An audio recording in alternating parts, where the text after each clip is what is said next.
Parkir dah. Nak biti lah. Ah? Nak ada biti lah.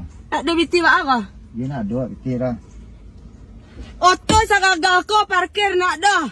Yo tu yang agak biti tak ada lah. Tapi kalau rokok kau rokok lah.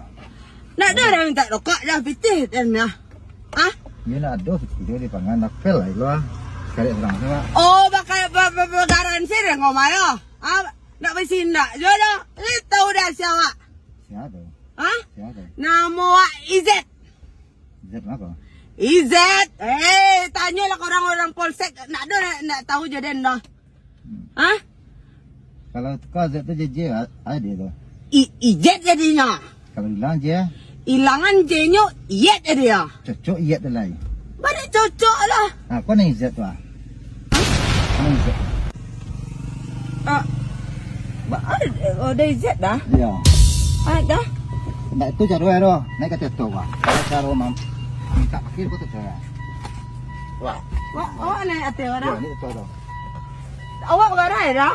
Ya. Baca caranya dah. Marang saya nama tu mah. Iya. Kalau balik dari sini lo tu mah.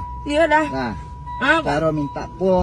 Ah. Tak boleh tu cara tu. Baca dah. Kini obi wak dia lah batukar tu kunyo. Oh, nak kan obi udah baca kak je mah buat dah. Ah, kini lah sembahyang mengaji. Oh, kini lah batuka sembahyang je mengaji dah. Ya. Oh, iya. Dah awak minta mohon juga dah awak nak mengulang udah call dah begarahnya dah. Adik udahlah sukses gini gagah tu dah ya. Iya, iya. Alhamdulillah dah. Alhamdulillah. Alhamdulillah ya dah ya. Sajak sembahyang mengaji tu mah. Semenjak sayang je mengaji kayak dah. Itulah dah Izat awak mohon maaf awak nak tahu tadi dah gitu kan main balak-balak tu. Dah sukses dah gini ya. Alhamdulillah. Alhamdulillah. Oto dan cak mana dah? Alhamdulillah. Semua Izat, tengok tu buat orang ah. Siapa dah? Awak juga. Besar. Tidak dah. Oto dah apa dah? Pikir lagi dia. Supir dah. Ini bang, coba salah. Nak dah lah. Penilai. Kacamata dah tu.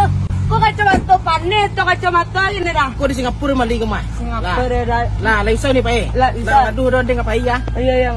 Maaf lah ya. Ya. Bung. Ada. Kau cang tadi. Apa dah?